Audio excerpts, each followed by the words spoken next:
Chapter 9, Wonder. Love is the bridge between you and everything. Rumi. When we were children, there was so much wonder in how we saw the world. I signed up for an amazing life transformation coaching program by Lori Harder called The Bliss Habit. In the program, I created a bliss jar, which started with my daily gratitude practice. It created so much wonder and reasons to love life. I find myself going back to the principles on a daily basis. I highly recommend her programs. I started having more confidence and self-worth. Once I opened up space, more wonder started coming into my life. It really helped me when I was going through some dark times in my life that needed more light. When working on my daily life, I noticed others needed motivation and someone to believe in them. So I began shining my light with daily motivational social media posts. We each have different talents and gifts that have been given to us, yet many have never discovered them or are hiding them because of someone or something. I encourage you to share your gifts with the world. Maybe as simply as smiling at a stranger and making their day brighter. It could be a business idea or a creative idea. It may be something so incredible that you have difficulty explaining it to others.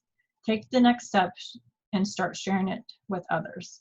Share it with friends or strangers. Sometimes for me, it is easier to share with strangers because I didn't necessarily care what they thought and wasn't emotionally tied to their responses.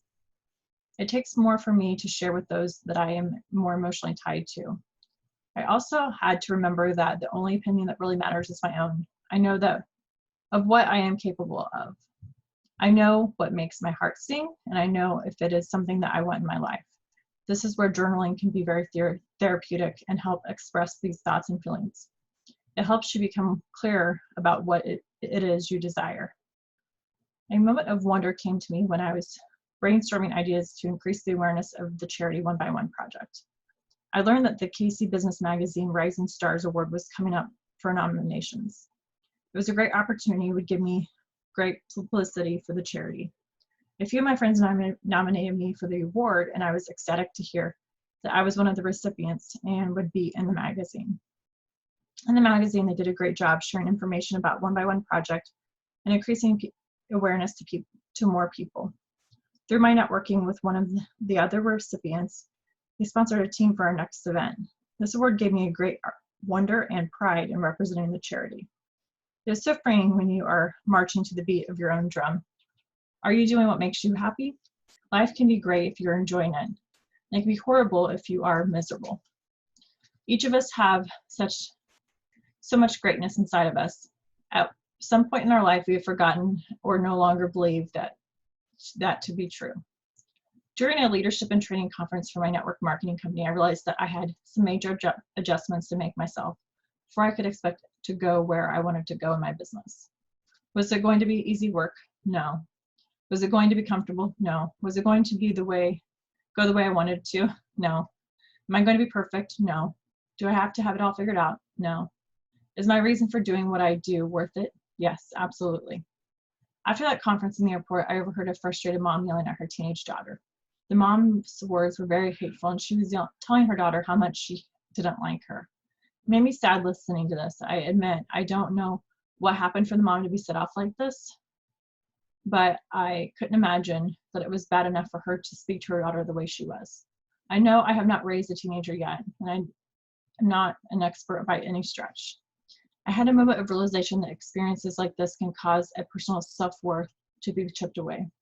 We all want to feel connected and loved. As we grow up, we take all the baggage from our experiences with us through life. I want to check that baggage at the gate for no future claim.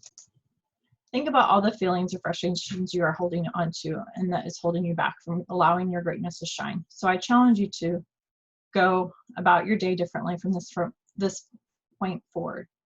Whose day can you brighten? Maybe it's a smile, maybe it's a handwritten note sharing how much you appreciate them or how grateful you are for them, or even a text message or call letting them know you are thinking about them. Share wonder and love with the people that you come into contact with each day. There is so much wonder in the 2015 Kansas City Royals season for all the fans and baseball players. I had received a royal blue wristband bracelet that had the word believe on it. I would wear it when we went to Royals games and when I had my Royals attire on. It seemed to be very lucky as they were winning when I was wearing it. The belief mantra is also something that I was passionate about. I felt it represented my attitude as well. I recall the ALCS championship game that we attended. It was magical. I believe magical things can happen at 11:11. As fate would have it, there was a short rain delay and I had the bracelet with the word believe on. The game was getting tense. And I knew if anyone could pull it out with a win, the Royals could do that. So at 11:11, I told my husband to watch. It's going to happen. They're going to win. Within minutes, the Royals began celebrating their victory and they were headed to the World Series. Magical. After the victorious 2015 World Series championship, Kansas City Royals returned home. The city united to celebrate during a historical parade with an estimated 800,000 people in attendance. Schools and businesses even closed to allow people to celebrate. The sea of blue could be seen for miles. The community had an amazing time showing their support at the celebration parade without one incident. It was electrifying. To watch the games on TV and in person, there are examples and instances of wonder that have to be recognized, and those that stop to smell the roses will notice. Over the last few years, I have learned living more in the present can help us see all the wonder in this beautiful world. Take a moment and write down or think about 3 ways you can live more in the present so that you can experience more wonder yourself.